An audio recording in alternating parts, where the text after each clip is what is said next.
Well, hello to everybody. Merry Christmas Eve.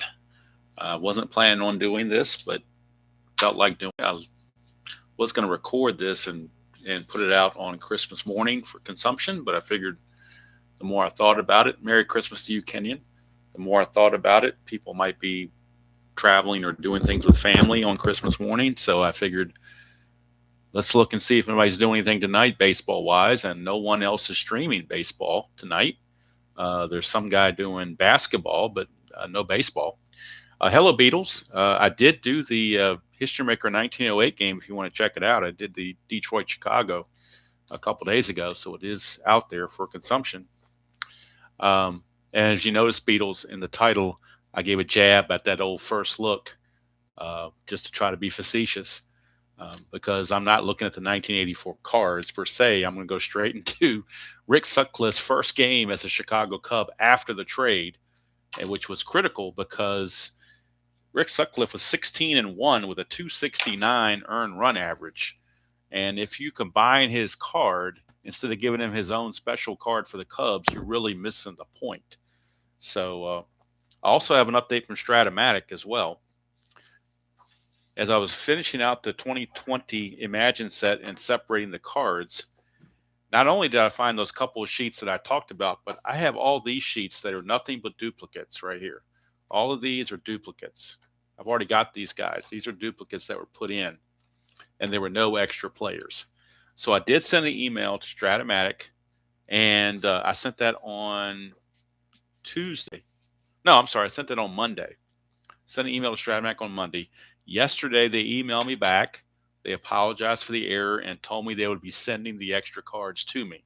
Now, it may take them a week and a half to get there. I don't care. I'm not in a rush for them. But I was just enthused that they actually responded back and said, yes, we are going to send you your cards. Now, if I wanted to do a Rick Sutcliffe replay of all his Cubs starts, which is, could be an outside project possibly. 84 is one of the few seasons I do have on PC Replay Baseball that I do not have on Action PC Baseball. So if I do that, I would be using actually Replay Baseball to input these. And Beatles, I found one entry in the manual entry on the Action PC Replay Baseball, which is unattainable. They did not provide for it, so I had to do a workaround. And that was there's no provision for a sacrifice hit and an error, a sacrifice bunt and an error. They don't have that provision. I had to just call it an error and leave it at that. So I couldn't give a sacrifice credit to the batter on that. But one thing I like that's really cool about it, like if it's a ground out to first, you hit the ground out in the first baseman, it defaults to 3U. But if you go look at, there's a drop down menu below the 3U, and you can make it 3-1 or 3-4. So, yeah, I was practice scoring a real game from Texas and California, 1972 opening day, and there was a play where there was a bunt, and in the play-by-play, it was a bunt, sacrifice bunt, plus an error on the catcher that allowed all the runners to be safe. And there is no provision for that. There's stolen base error and there's hit error, but there is no sacrifice error. So that, how many times is that going to come up in a game? Probably not that often, but it's there. So what can I tell you? Anyway, in this game, John Tudor actually is going to be the home pitcher for the Pirates, because this game is at Three River Stadium. Hello, Ernest, and hello, Dr. D. Good to see you. And John Tudor on the 84 season, not too bad, 12-11 and a 3.27 ERA. So the Pirates, I don't think were that good in 84. So having a winning record is probably saying something. Hello, Midlife. Merry Christmas to you. So John Tudor is on the bump. If we look at Three River Stadium, this game was played June 19th, 1984. It is Rick Sutcliffe's first start. Three River Stadium, singles are 1-7 and home runs 1-5, both left and right that. Hello, Rob. Good to see you. Fellow Virginian. Only person I've ever met in real world, and that was years ago. Rob exclamation point, actually, to be exact. But somehow on my little thing here, the name gets screwed around. Don't know why. Anyway, let's look at the lineup and look at our ball game that we're going to have. I'm not going to score this on. I'm not going to score this on the computer or anything like that. I'm just going to play it out straight. I'm going to keep the score sheet in case I want to do a Sutcliffe replay of 84. Then I'll have it to put into the replay PC. So if I want to do that, what I do is go into replay PC, sim everything up to this date, and then pick it up with the Cubs starts for Sutcliffe. Sim the other games and just do every Sutcliffe start, which is probably about 20-something starts. So for the Cubs, who enter this game in real world 34 and 29, we got Bob Dernier in center, Ryan Sandberg at second, Gary Matthews in left, Keith Moreland in right, Ron Say at third, Jody Davis catching, Leon Durham at first, Larry Bow at short, and Sutcliffe is the pitcher. Sutcliffe did not get a supplemental run rating, so he runs at a 10. For the Pittsburgh Pirates, Marvell Wynn in center, Lee Mazzilli in left, Bill Madlock at third, Jason Thompson at first, Johnny Ray at second, Tony Pena catching, Benny DiStefano in right, Dale Berra at short, and John Tudor pitching. John Tudor did get a supplemental run rating of 14. One thing this is the first for me. I've never seen an outfielder with this high of an error rating, but DiStefano has an E25. I've never seen an outfielder with an E25 before. That's about as high as I've ever seen it. So I don't know how many errors he had in real world, but he must have been pretty bad. He's got a +2 arm, a 4 range, and an E25. So I would say that's pretty weak right there. Hello, Alan, and good to see you. Oh, they won the NL East in 84, huh? I haven't checked the standings, so I don't know what they did in real world. But, I mean, they had some good pitchers. They had Rick Rhoden and John Tudor and Candelaria, so they had some good guys there. But like you said, probably lack of hitting, particularly get to the bottom of the order. I mean, Berra and DiStefano were terrible. All right. So we've got our Pittsburgh colored dice, Pittsburgh Pirate colored dice for this one. And we are ready to go here. Cubs won this game real world 4-3. Sutcliffe gaining the win and Lee Smith gaining the save. They were winning 4-0 going to the bottom of the ninth. Pittsburgh scored 3 in the ninth, and then Lee Smith had to come in and close it out.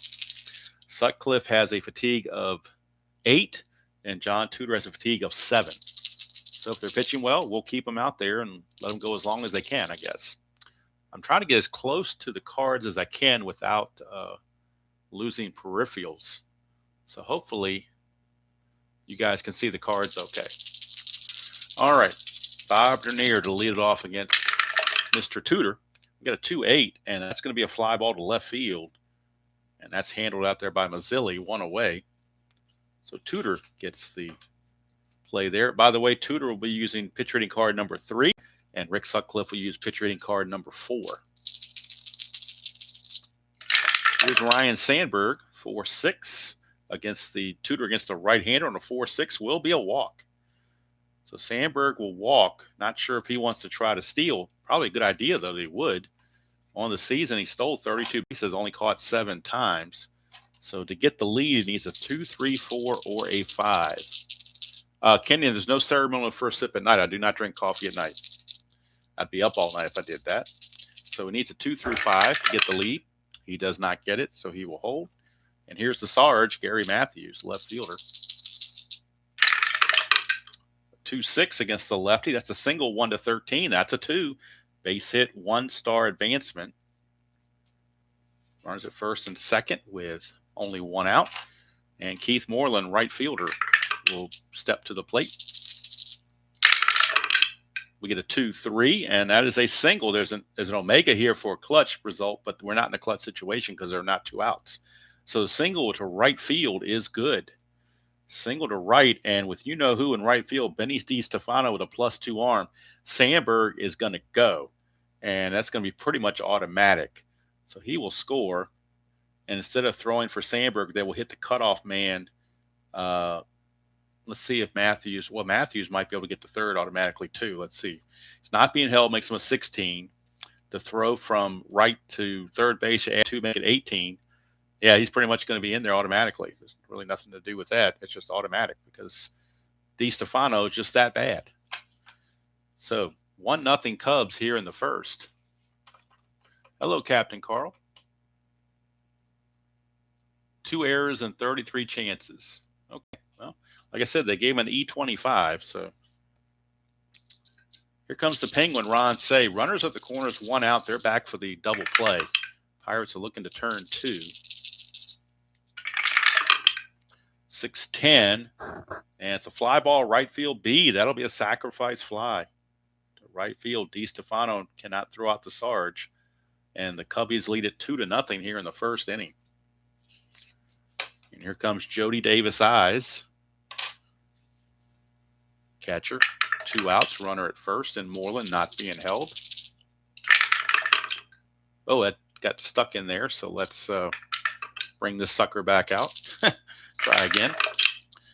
4-5, and that's going to be a fly to left, and that will end the inning. But 2 runs for the Cubbies, and they give Rick Sutcliffe a 2-run lead to work with before he even takes his first pitch for the Cubs. He had an awful time of it with the Indians in '84, but something just clicked when he went to the Cubs, I guess. So Marvell Wynn will lead things off. Wow, 5 errors in 51 chances at first base. What do they rate him as a first base error, I wonder? For DiStefano. He's an E24 at first base. So a 5 range in an E24. Just wasn't good, put it that way. All right, here's Marvell Wynn, center fielder. 2-6, and that's a solid single. So Rick Sutcliffe getting touched for an early single. He is a -2 arm. Wynn could try to get the lead. He also gets caught stealing on a 10 or an 11. If he gets the lead, we're talking a 1 to an 11, a 55% chance. Down 2-0 early. I don't think you want to run yourself out of an inning, so they're going to hold him there. And Lee Mazzilli, that's a 1. Chance of a wild pitch on Sutcliffe. His wild pitch rating is a 4. And that's a 3. It will be a wild pitch, so maybe Sutcliffe a little unsettled in his first start. I do like the fact, unlike the 87 cards, these cards do have the balk and wild pitch ratings on them already, which is nice. Same with pass ball ratings for the catcher. So Sutcliffe trying to settle in after that wild pitch. Get a 5-8 switch hitter of Mazzilli on a 5-8. It's a ground ball to second. That's Sandberg. Sandberg is a 1 E6. The 1 to 17 is a G1. And then an E6 and a 12. And no error there, but the ground ball to second will move the runner to third. The wild pitch cost him a double play. That's for sure. So Wynn is at third with 1 out. Madlock, your batter.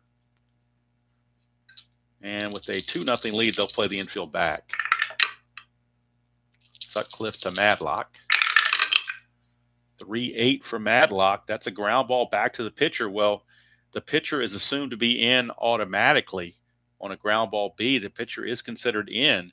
So they're going to throw Wynn out at the plate 1-2 on the fielder's choice. The infield is considered in when it goes to the pitcher. And it's a ground ball B, and a B, ground ball B with the infield in. We'll look at it here. Ground ball B, infield in means the lead runner is out. I'll show it to you just to show that I'm not making it up. The infield in, ground ball B, runner on third. It is a 7.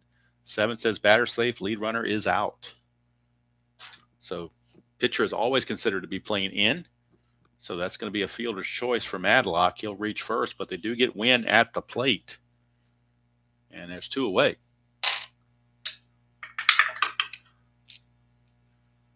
All right, here is Jason Thompson. 3-7, he struck him out. First strikeout for Sutcliffe. So Sutcliffe gets a break, and at the end of 1, it's still the Cubs 2 and the Pirates nothing. Remember, the Cubs won the game 4-3 real world. The Bull, Leon Durham, will lead things off. 1-5, and he'll draw a base on balls. Second walk issued by Tudor. Durham, the -3 from Tudor, so he's not going to try anything. Boa is up. Might consider bunting, but the pitcher is next. So we'll let Boa swing away. They are holding Leon Durham. 5-7, switch hitter batting right-handed. Fly ball to center. That's one away. And that'll bring up Sutcliffe. Sutcliffe is using pitcher hitting card number 4. So the question is, do you want to have Sutcliffe bunt? He is an A bunter. Or do you want to have him swing away on pitcher hitting card number 4, which isn't a bad hitting card? So I think they're going to have Sutcliffe swing away. We're going to shoe the bunt here. We get a 6-4. He is a lefty batter. He's a righty thrower, but a lefty batter. So it's lefty-lefty. 6-4. It's a ground ball shortstop X. Shortstop is Berra. He's a 4E36. That's horrible. Horrible. 4-11. I don't know if he'll get to this or not.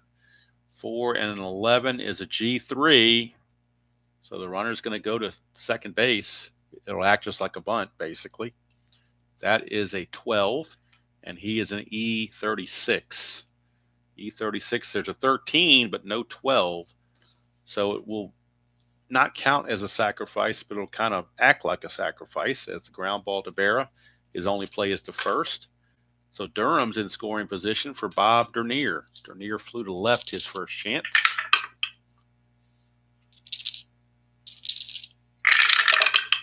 2-8 against the lefty, and he's going to fly to left to end the inning. So that time Tudor gets through unscathed. Go to the bottom of the second.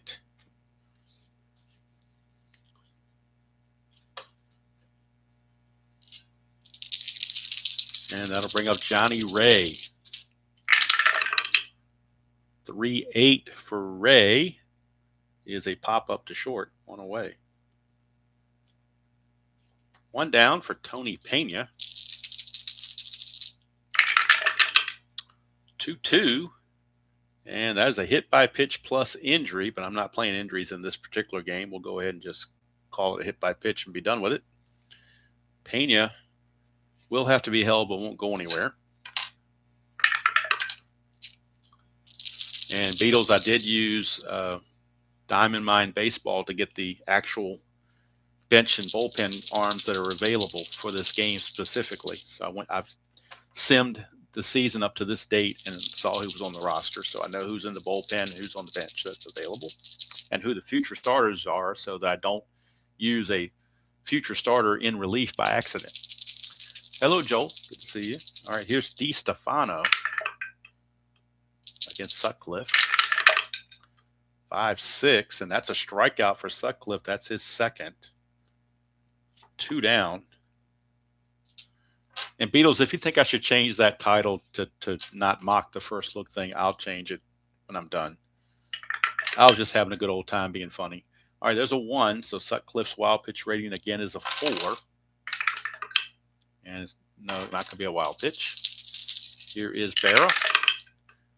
1-8 for Berra, and that's a strikeout. So third strikeout for Sutcliffe, and it ends the inning. And we go to the top of the third with the score remaining 2-0.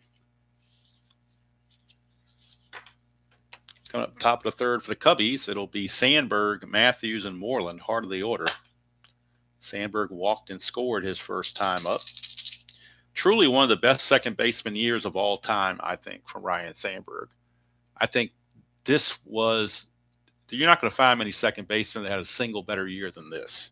19 triples, 19 homers, 36 doubles, 32 steals, a 314 average, and 84 runs batted in, a 520 slugging percentage. And, by the way, a Gold Glove second baseman. I mean, how are you going to get any better than that? That's why, all due respect to Joe Morgan and everybody else, I think this guy is the best second baseman that ever played the game. I don't know about Nap Lodgeway or any of those old time. I'm talking about in my lifetime, the guys I've seen. 110 against the lefty is a ground ball to third, one away. That'll bring up Gary Matthews. Of course, that's subject to opinion, so, 4-9 is a 1-13 double. That's a 6. So Gary Matthews has singled, and now he has doubled. The Sarge doing something pretty good here. Yep, I would say Roger Hornsby would be up there. Absolutely. With his, I mean, he hit over 400. Nobody else ever did that. Of course, that was almost a different sport back then. Here is Moreland. 3-3, and that's going to be a split chance. 1 to 11 is a single. That's a 5. So if we were playing advanced, that'd be a pop out to short. But it's super advanced. You use that triangle, slide down here, and that 5 fits. It's only a 1 star, though. So it's going to be a single for Moreland. Matthews will take third. Runners on the corners, 1 out. Moreland will not be held. And here comes Ron Say. Morgan, obviously, a great player. I mean, you're talking about great versus great, you know. Can't go wrong with any of them. If you were trying to create an all-time team, you could pick any of those guys, and you wouldn't go wrong with any of them. All right, the infield is back, trying to turn the double play on Ron Say. 1-3, but it's a ground ball, first base C, so the only play that they're going to have is a 3-1 to the pitcher covering first, and that's going to score Matthews. And Moreland will go to second base. So if they had played the infield in, they could have held the runner at third, but they were trying for that double play on a slow running Say to get out of the inning on one swing of the bat, and they couldn't quite get it done. Hello, World's Worst. Good to see you. All right, here's Jody Davis. Moreland at first and 2 outs and not being held. It's a 1-5, and that's a strikeout for Jody Davis. That's actually the first strikeout for John Tudor. He wasn't a high strikeout pitcher, I don't believe. No, 212 innings, only 117 strikeouts. He wouldn't even get a semi-flash in History Maker. He would be no quality on that one. But a run comes in for the Cubbies, and they take a 3-0 lead. Leading off will be John Tudor. He uses pitcher hitting card number 3. Lefty batter against Sutcliffe. 3-5, and that's going to be a ground ball to third. 1 away. So Tudor is out of there. Brings up Marvell Wynn. Wynn singled.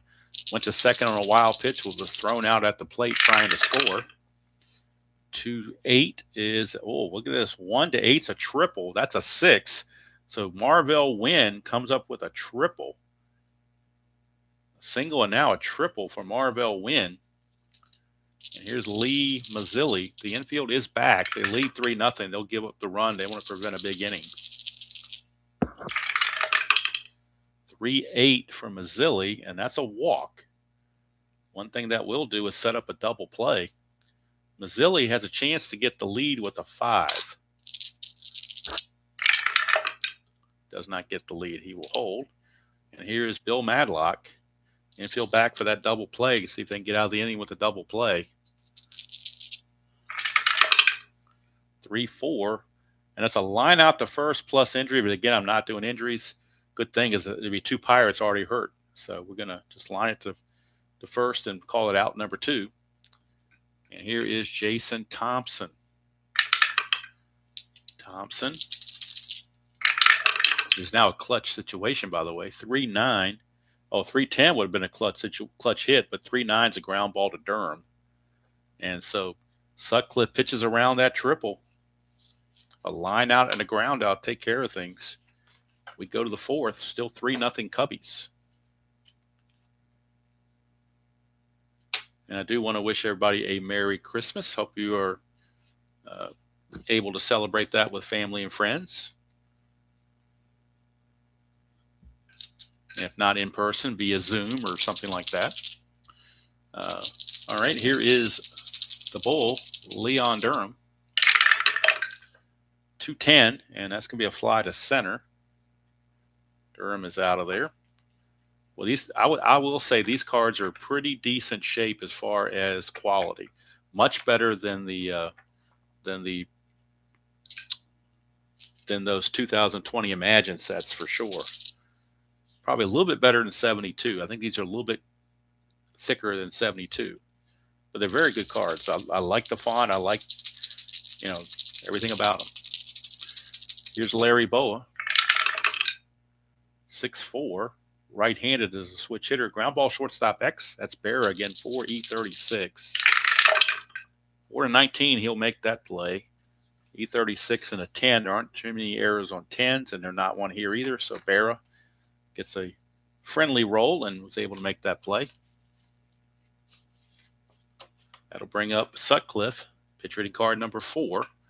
Remember, he does bat left-handed. So if we come off a tutor's card, it'll be off the left-hand side. But we're under here, 1-6, and that's a strikeout to end the inning. But Cubs still lead at 4-0 over the Pirates. Sutcliffe back out. And remember, in the real game, they lead them 3-0. In the real game, the Cubs led 4-0 going to the bottom of the ninth, and the Pirates scored 3 runs in the ninth. So maybe this one will follow that pattern. I don't know. I don't know why Dale Berra's card is up here like that. Shouldn't be. He is down near the bottom here. It should be Johnny Ray. So it's going to be Johnny Ray, Tony Pena, and Benny DiStefano here in the 4th. 6-9, switch hitter batting left. That's a ground ball, shortstop X. Boa is a 3E22. Let's see, 3 and a 7. 3 and a 7 should be good to go. It is. That's an 11, and he is an E22. There is no 11, so Boa makes the play. And there is one away. Hello, Robert. Good to see you. Like I said, Robert, I was almost tempted to steal your thumbnail because it was so good for that Phillies-Cubs thing, but I didn't want to infringe on you, so I went with something else. But you make nice thumbnails. I will give you that. Here's Tony Pena, 312. And that's a ballpark blast. First time we're going to the ballpark this game. In Three River Stadium, it's 1-5, but that's an 18. So Pena will just hit a deep fly to left. But I believe that's the first ballpark check we've had. Took us 5 innings to get there. All right, here is Benny DiStefano. 2-7, and he will ground it to first. Leon Durham will scoop it up and take it to the bag himself. And at the end of 4 innings, score remains 3-0. Favor of the Cubbies.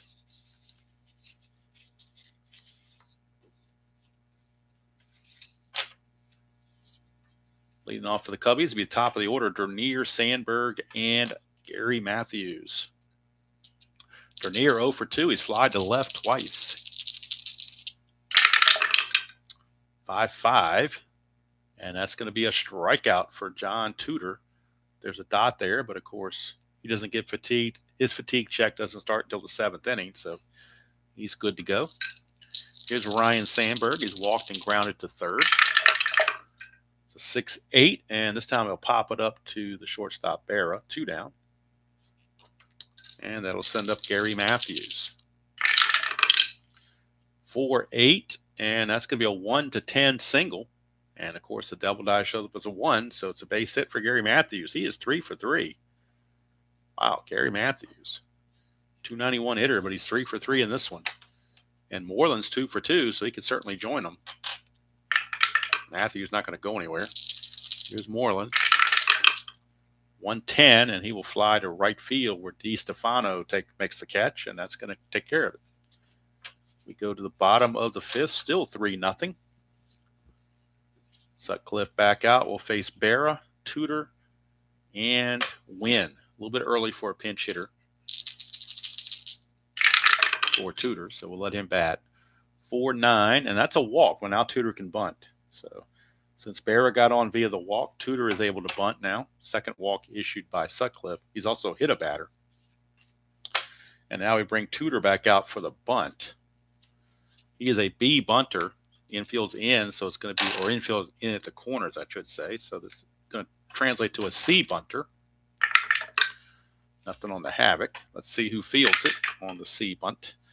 That's a 4, which means it is fielded by the first baseman, Mr. Durham. And now he's in the C category, so he basically needs an 8 or less to have a good bunt. And he gets 8 right on target, right on cue. It's a sacrifice. So Sacrifice hit to Leon Durham. We'll say he throws to Sandberg covering first, 3-4. If you're scoring at home, and you know you should be. And that moves Bear to second base with 1 out. And we go back to the top of the order for Marvell Wynn. Wynn has singled and tripled.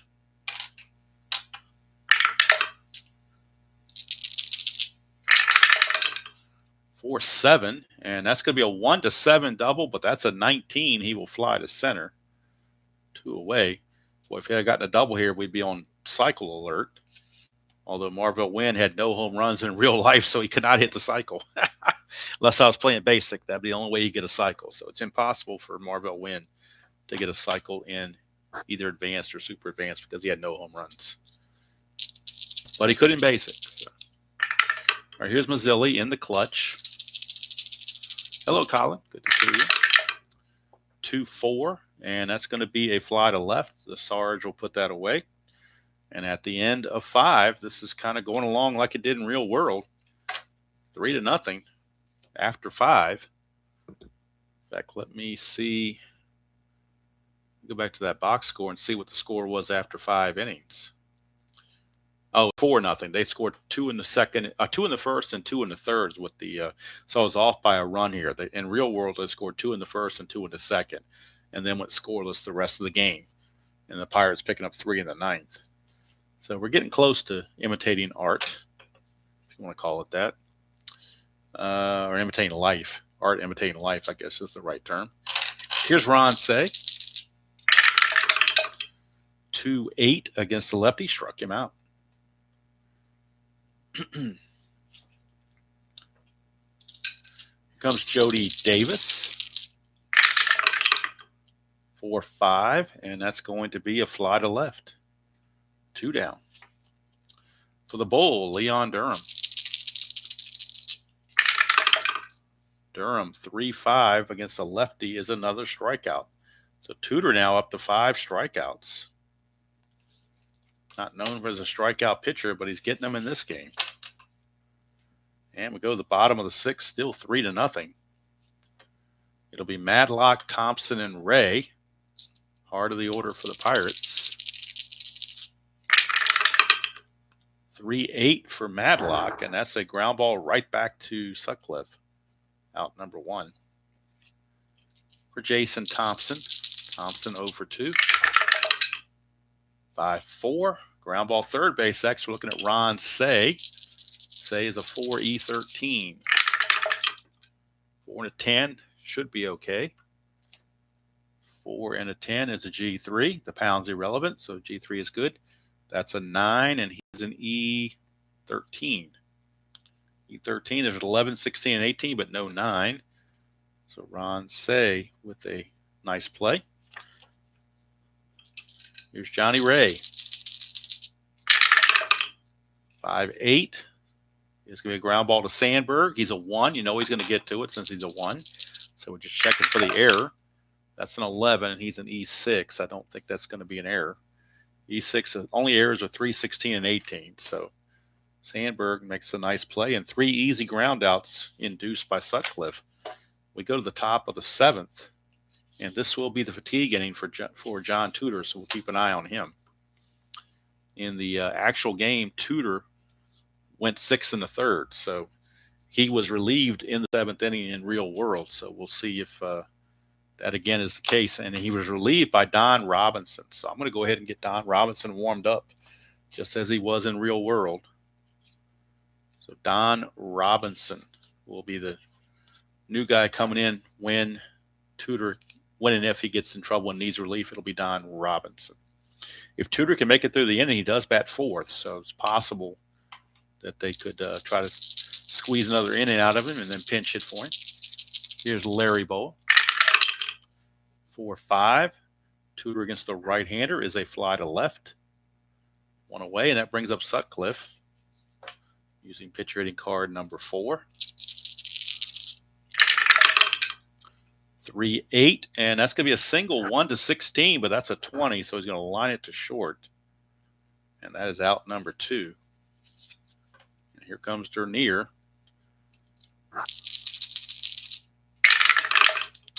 2-4, and that's a ground ball to short. That'll do it. That's going to probably be all for Tudor unless the Pirates go 1-2-3. But if they get down to his spot in the order, obviously he's going to have to be pinch hit for. But we'll play it by ear and see what happens. Sutcliffe back out here we're actually at the 7th inning stretch now, but this game is going along so well, no sense needing to stretch. I'm feeling good in the neighborhood, as they say at Applebee's. So we're feeling good in the neighborhood. We're going to keep rolling here. Here's Tony Pena. 3-7 for Pena, and he's going to draw a walk. Leadoff walk by Sutcliffe, and that is his, let's see, one. Thought he had more walks than that. 1, 2. That's only his 3rd walk, and he hit a batter. He's walked 3 and hit a batter, and he struck out 3. So here is DiStefano. Now we are into the pinch hitting category. In real world, they did not pinch hit for DiStefano. They pinch ran for him when he got on via a walk, but they never pinch hit for him. But if we want to pinch hit, the available pinch hitters for the Pirates: left-hander Doug Frobel, left-hander Milt May, backup catcher. Everybody else is right-handed: Brian Harper, Lee Lacy, Jim Morrison, and Amos Otis. So those are all the availables to pinch hit. DiStefano, a 167 hitter. But he did get 3 at-bats in the real game. So you know what? I'm going to go ahead and have him swing.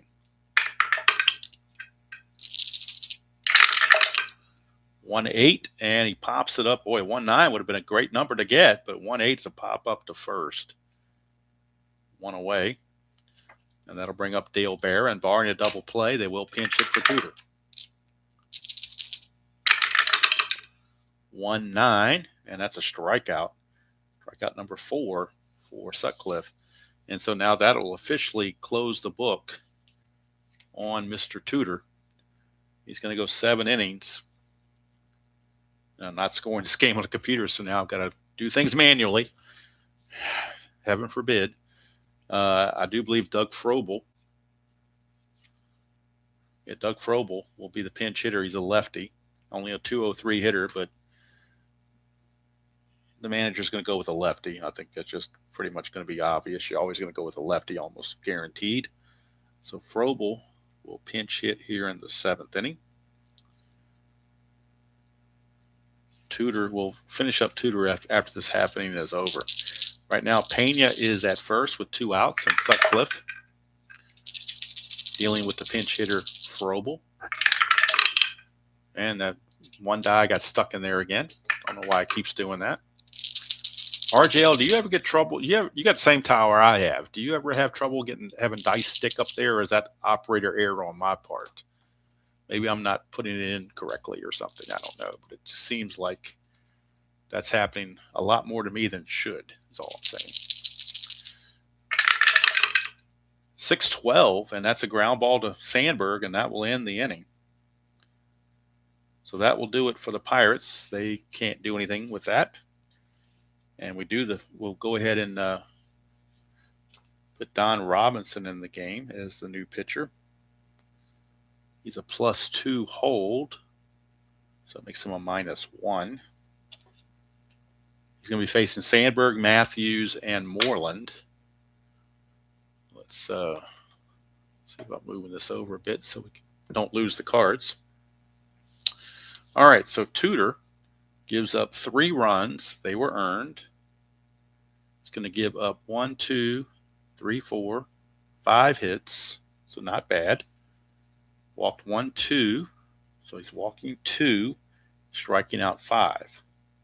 So if they came to you before the game started and said John Tudor's going to give you 7 innings of 5-hit ball, giving up just 3 runs, you'd probably take it. I mean, that's what they call a quote-unquote quality start. So that's what he's giving them. Don Robinson on the 84 season was 5-6 with a 3.02 ERA and 10 saves. So he is on to pitch to Rhino to start the 8th inning, 3-0 ball game.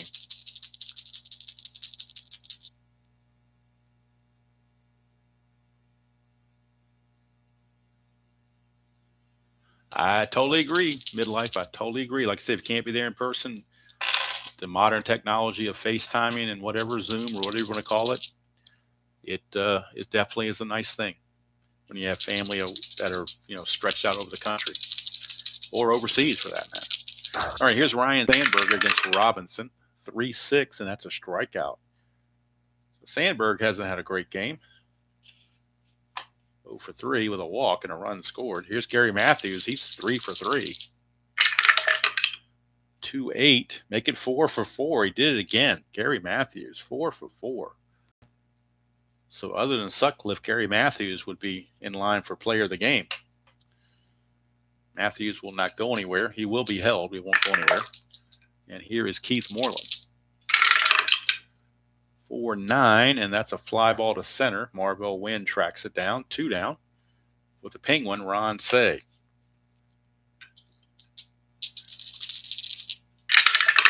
Oh, forgot to roll the havoc. That's okay. 3-11, and that is a ballpark single check. That's a 9. That's a 7. So it will be a line out to the shortstop to end the inning. So Don Robinson has a fine first inning. No problem. Sutcliffe, this will be his fatigue inning, number 8. He'll be facing the top of the order, Wynn, Mazzilli, and Madlock.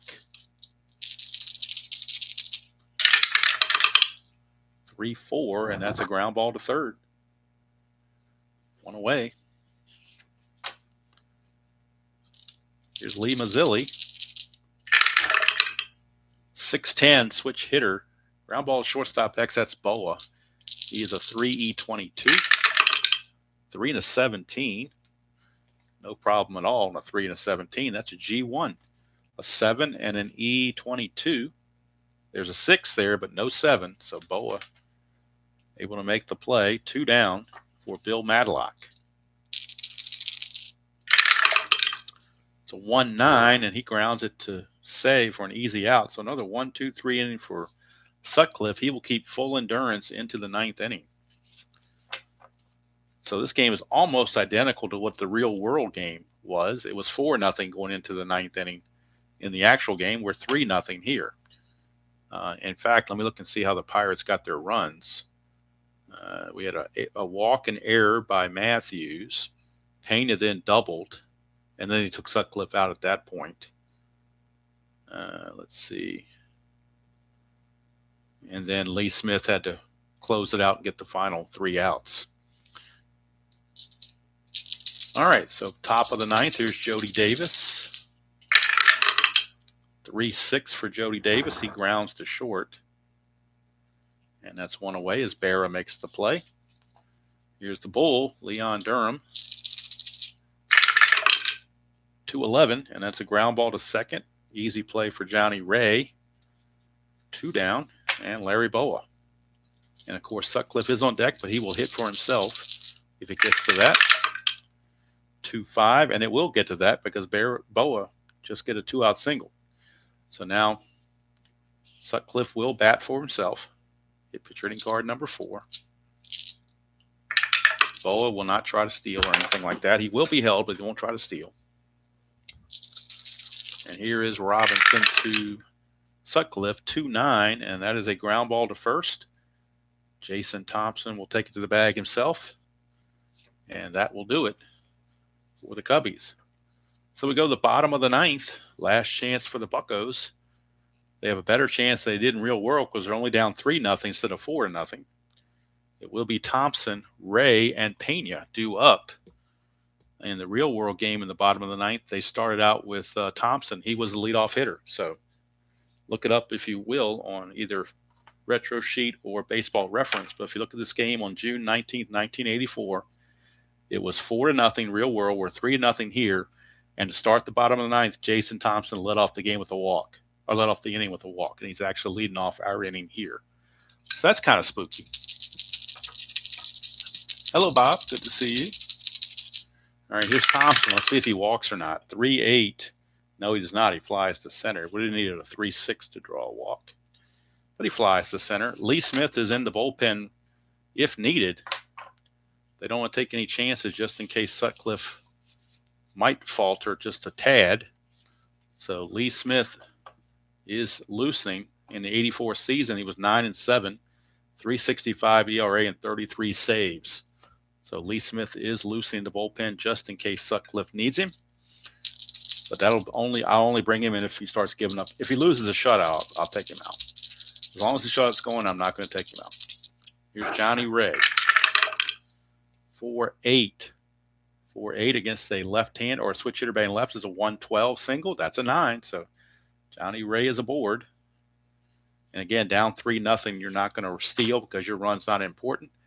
They will hold him on, though, to try to keep him close for a double play. Here's Tony Pena, plus to be realistic.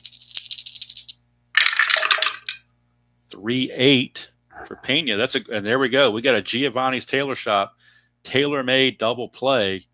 3-8 is a ground ball shortstop A. It's a 6-4-3 double play. Giovanni's Tailor Shop ends this one in style. And ironically, Giovanni's Tailor Shop is in Pennsylvania. And Rick Sutcliffe is your player of the game. He pitches a shutout on his first start with the Cubs. 3-0 is the final. Tough luck loser was Tudor. Robinson, in 2 innings of relief, gave up 2 hits, no runs, no walks, and 1 strikeout. So 3 runs and 7 hits for the Cubs, and there were no errors, I don't believe, for either side.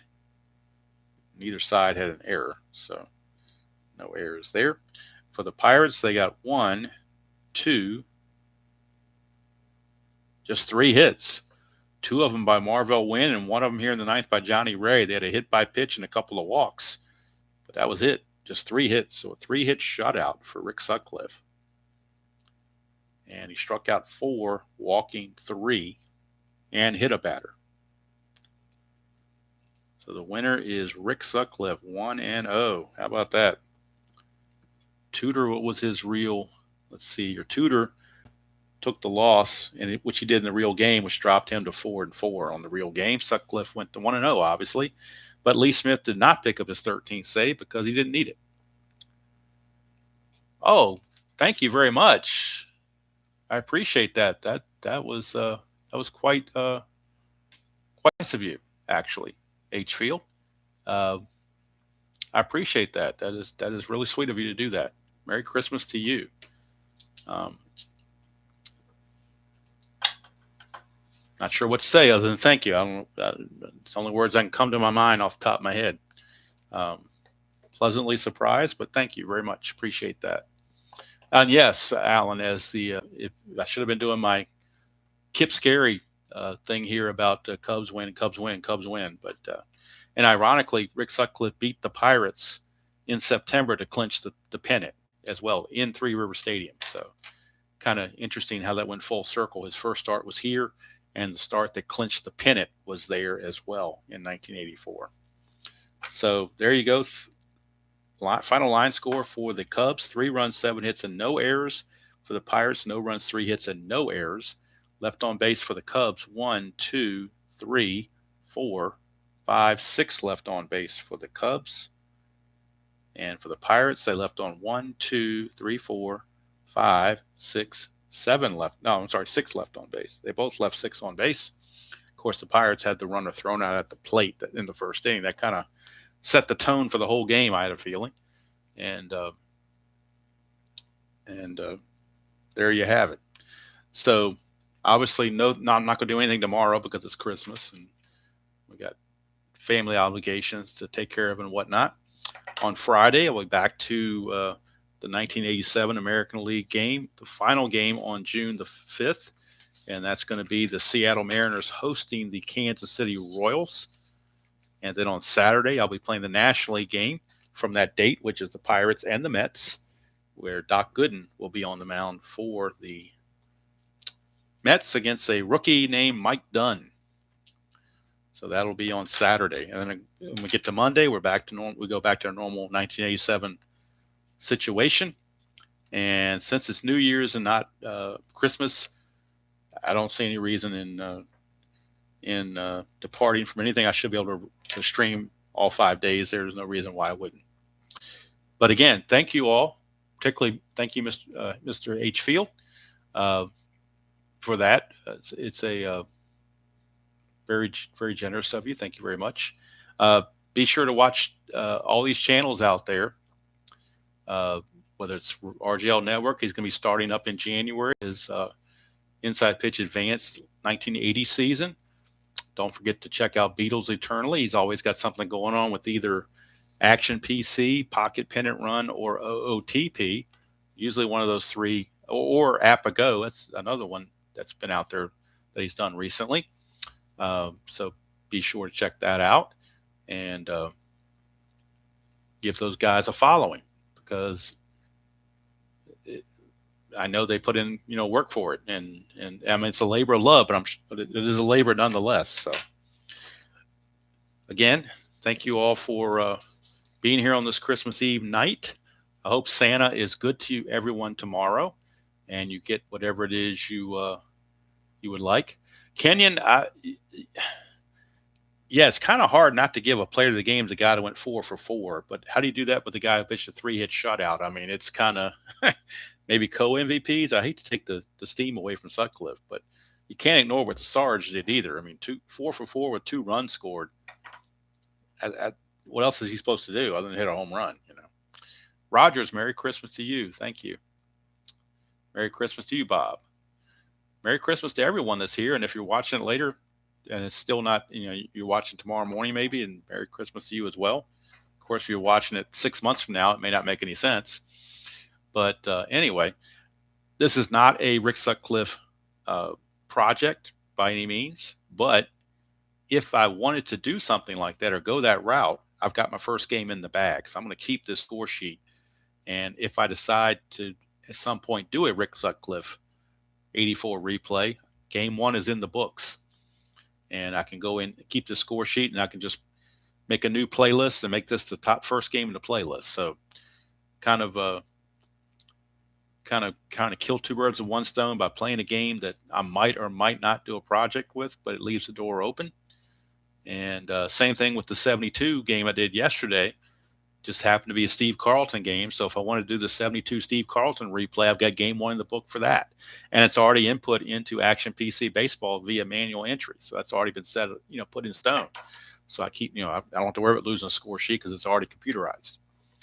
I can't say enough good things about Action PC with that direct entry. That's just, that's a game changer for me.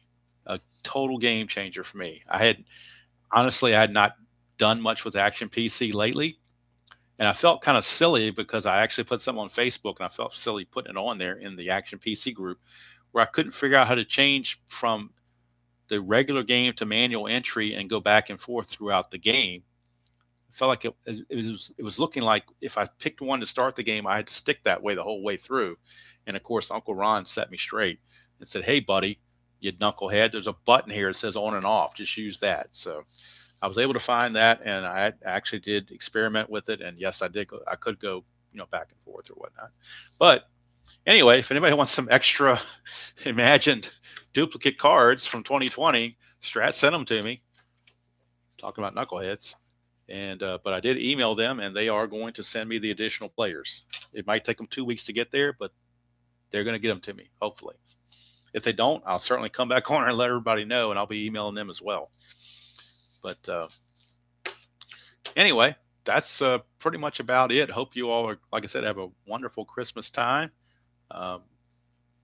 Remember what the season is all about. And with all the, and I don't want to get political at all, but with all the divisiveness in the world today, it's, try to be nice to your neighbor, no matter what their political affiliation is.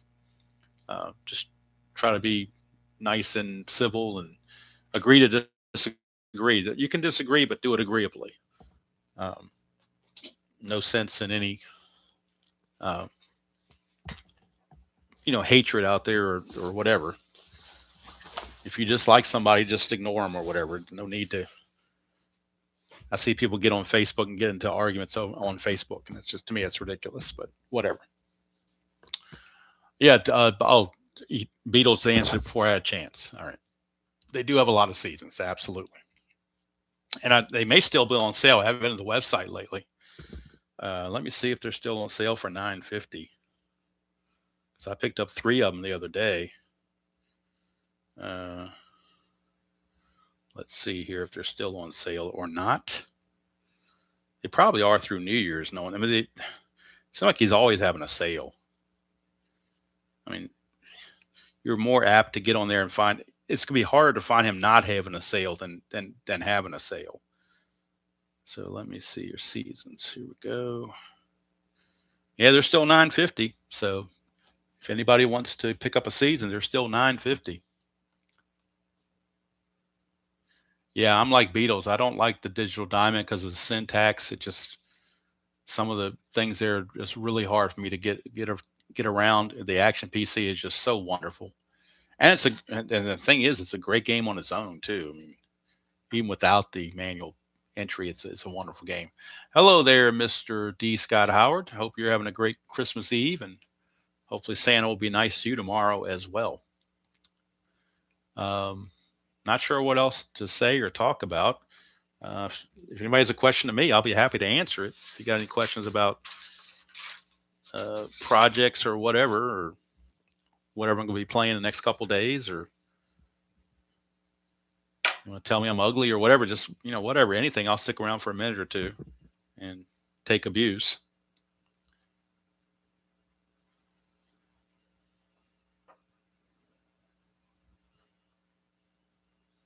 And Robert, just to pay homage to you, I might go ahead and redo my thumbnail and borrow your thumbnail. Oh, cool. You got it. Did you open it yet? Did you separate the teams and everything yet? First thing I did when I got it is I went to the I went to Diamond Mine Baseball computer, opened up the 84 season, looked at who the players were on the opening day rosters, and I moved the traded players all around to get everybody. Oh, you're looking for an argument? I'd rather not do an argument right now. That's for sure. But that's what I do for all the seasons. I actually had to go and I had to move one guy. There was one guy I had to bring aboard. I didn't use him in the game, but this guy right here, if I can find him, there he is. This guy came over in the Sutcliffe trade from Cleveland, Ron Hassey. So when I go back, I'm going to put him back on Cleveland. I pulled him for this game in case I need him because he was on the roster during this game. But since I've got everything set up for opening day, I'm going to put him back on the Cleveland, what do you call it, on the roster here. I was really upset when I printed this because this was the last envelope I did before my ink ran out. I want to probably have to redo it because I put the smudge all over it. So I got my new cartridges in there now. So I think I'm going to reprint this envelope because that made me mad when that happened. So I'll go back and do that at some point. I've got most of the envelopes done for the 84 season, but that's Cubs I have done. Pittsburgh I don't have done. So I haven't done the envelope for Pittsburgh just yet. I did do the Cubs. I do have the Cubs envelope all done, but I got to do the Pittsburgh envelope.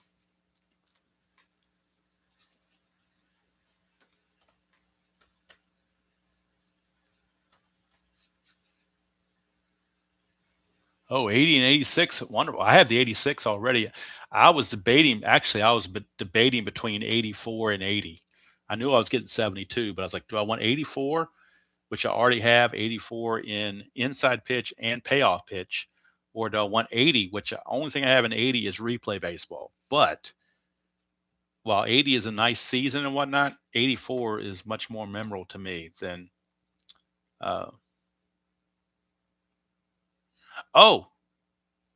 Triple rare play. Cool. Let me check that out here. TR3 rare play. Let me see this. Would it count as a home run or would it count as a triple and an error? Let's see here. Here we go. Triple. Thanks for bringing that up.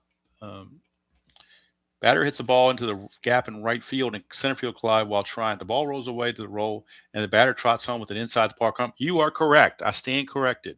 I could get a cycle for Marvell win, but it has to be a rare play on a TR3.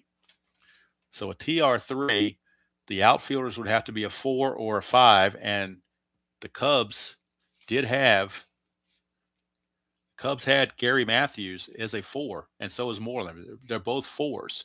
So if it was an X play to right or left, and we rolled a 1 on the D20 and a 5 on the D6s, there would be a chance. So you're saying there's a chance, as they say. So yeah, pretty cool. And of course, the other thing I bought when I got the cards is I got an extra set of these because I was running low on those. Sometimes I stick these in the season cards and forget to pull them out. And I was like, I was like almost out of pitcher hitting card number 1s because I'd used so many of them. So nice to get this back now and have my fill of them. But Friday, I should say. What did I do with it now? What the heck did I do with it?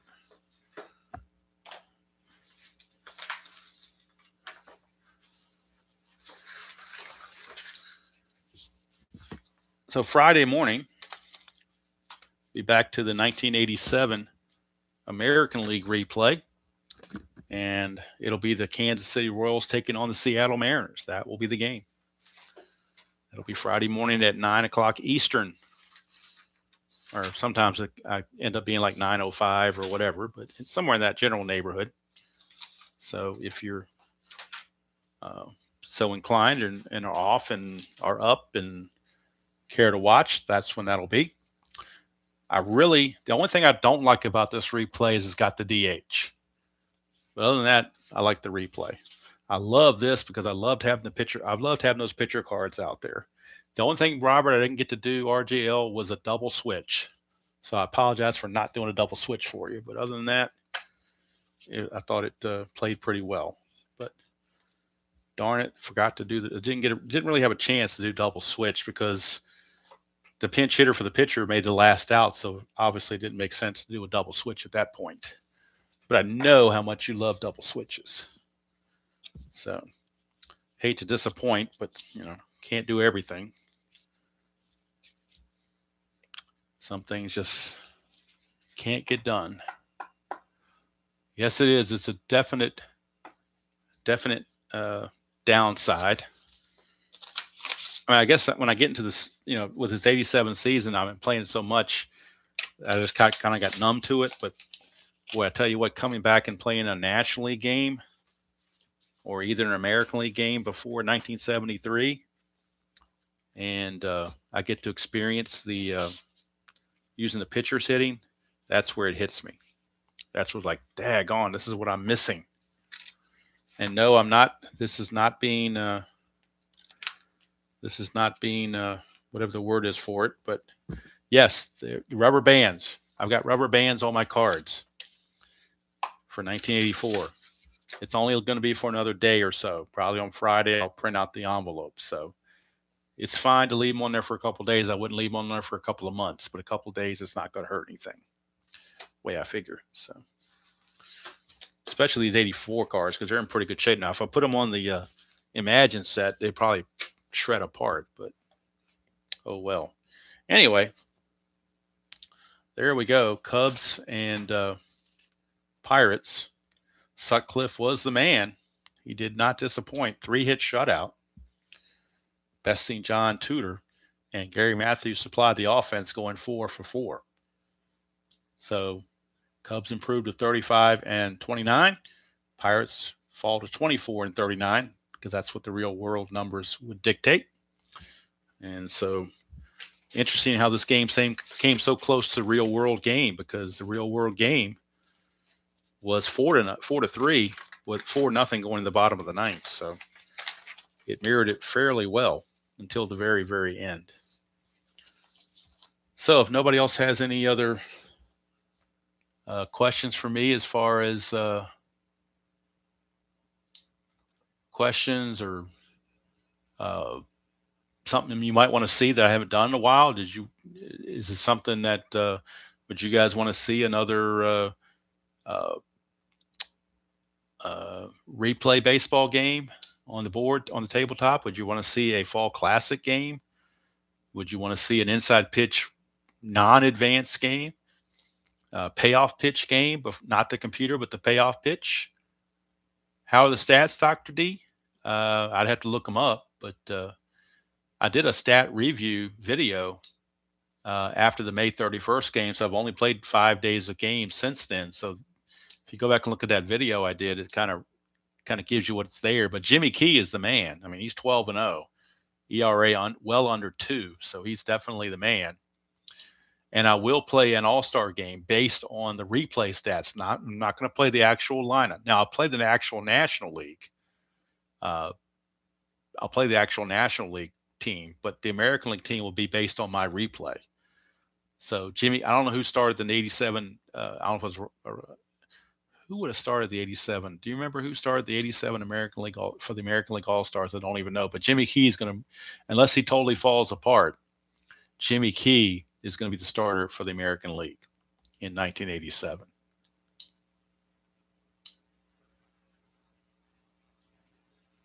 Yeah, I'm doing that in the National League, Dab, but it's actually going to be Saturday, not Friday, because of the holiday. Next Stooges game will be coming up this weekend. Rick Russell started. I know he started in 89. I don't know if he started in 87, because in 89, Bo Jackson had a home run off him to start the game. I don't remember who started in 87.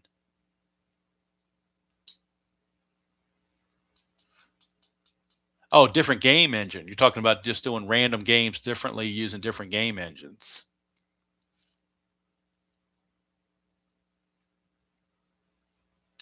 I'll have to go back and take a look. I do want to do some more History Maker baseball, because I've got the Stooges now just started.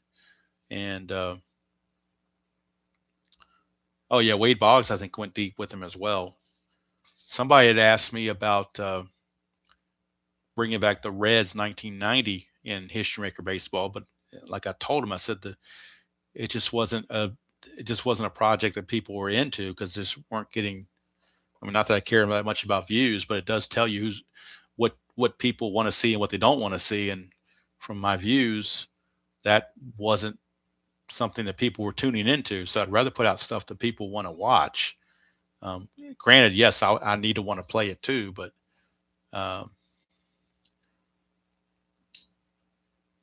yeah, that game was in 89. I was in Anaheim, I think, if I'm not mistaken. It was in Anaheim Stadium in California.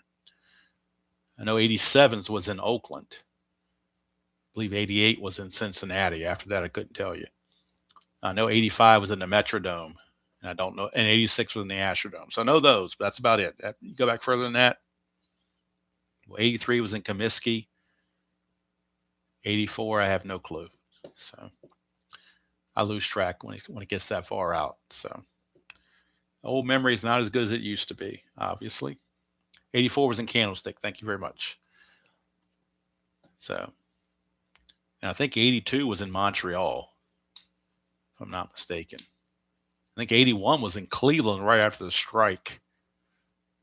At least that's what my memory is trying to tell me. But anyway, I do appreciate all you guys. I know it's getting a little bit late. Probably though, if I'm thinking about what the target audience of this project is, or of this channel would be, I would say most people that watch this probably don't have little kids. So I was going to say, if you had little kids, you want to, be ready for them to wake up in the morning and see what Santa brought them. But most of us now that are watching this or participating in this are probably in their 50s or 60s or even older, maybe. Kenny and I might do that at some point if people are interested and want to partake.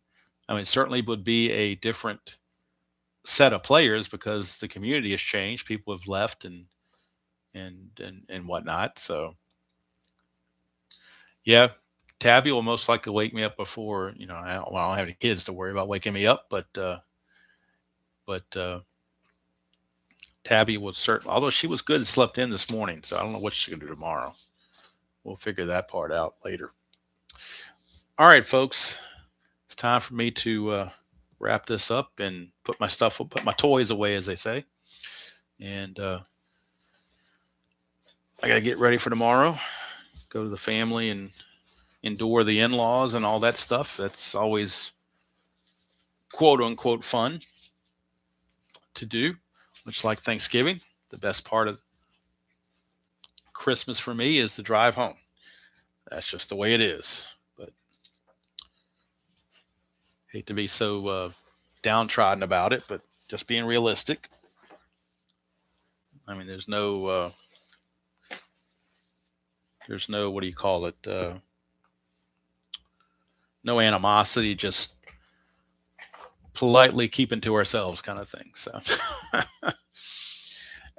my mother is 90 years old, and she's like the only thing a lot of us have in common is our mother, and or for the in-laws, the mother-in-law, whatever. So, once she passes, I'm not sure what the family dynamic will be after that. I mean, I'm the youngest, and I'm almost 61, so all my siblings are in their 70s. Well, I got one sibling that's 68, the others are in their early 70s. So I was the youngest by 8 years. So, and my mother's 90. So uh, it's, you know, we don't have the little kids around anymore. All the nieces and nephews are adults now. And so, it's mostly go there and, enjoy a meal together and check up and see what people are doing that you haven't seen for a while. Honestly, everybody's going to be there. I see them probably at least 3 or 4 times a year, if not more. So it's not like somebody I haven't seen all year. So it is what it is, but it's just the way it goes. But it's better to have that than not have a family to go to. So can't complain. First world problems, I'm not going to complain about them. So, all right. So I don't know if anybody's going to be streaming on Christmas Day or not, or Christmas night. Maybe Gardner will do a post-Christmas show. He did a pre-Christmas show. Maybe do a post-Christmas show. I don't know. You never know who might show up and put something out there. ID Gesture might put something out there. Beatles might put something out there. RJL Network might put something out there. Tim Clee, baseball fan, might put something out there. Never can tell. I most likely won't, which is why I'm doing it tonight. So anyway, thank you all for spending about an hour and 12 minutes with me. And fun game. I enjoyed it. The 84 season is going to be fun. I'm going to do something with 84. I'm not sure what I'm going to do. Doesn't have to be a rush because it's, hopefully I got years to do something with it. So don't have to feel compelled to be rushed because really 87 is my primary. I want to finish that before I even think about doing anything else major. I can do little small things on the side, but like the History Maker Fictional League's a little small thing on the side with the Stooges. But that's only, 40-something games, so it won't take long to do that.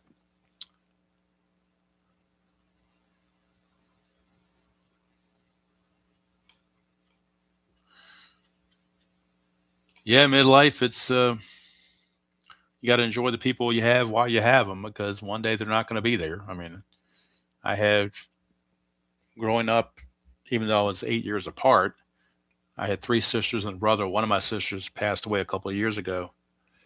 Still have the other 2 sisters. One's in California, one's local, and my brother's local, and my mother's local. So I get along fine with them. It's the in-laws. It's their husbands I don't really care for, neither is the family because they can be a little annoying at times. One in particular I'm thinking of, but we'll get by with it. I mean, we see them every Sunday pretty much, just about. So we deal with them pretty much every Sunday. So I'm kind of used to it. But he's going to have more people over there to banter with and everything. So what are you going to do? Just the way it is. So, all right, folks, if nobody else has any particular questions for me, then I'm going to go ahead and set this one down and go relax a little bit, maybe watch a little TV and then hit the sack and get ready for the day tomorrow. But If I don't come on tomorrow night, which I probably will not, then I want to wish everybody a Merry Christmas. Be safe out there. If you go to a Christmas party and partake of certain beverages, be safe out there. And for sure, well, hopefully for sure, God willing, the creek doesn't rise. Friday morning, we'll have the Seattle and Kansas City game in Strat-O-Matic 1987 at 9 a.m. Eastern. So until next time, enjoy playing whatever game you choose to play, however you choose to play it, and I will see you all down the road. Merry Christmas, everybody, and please be safe out there.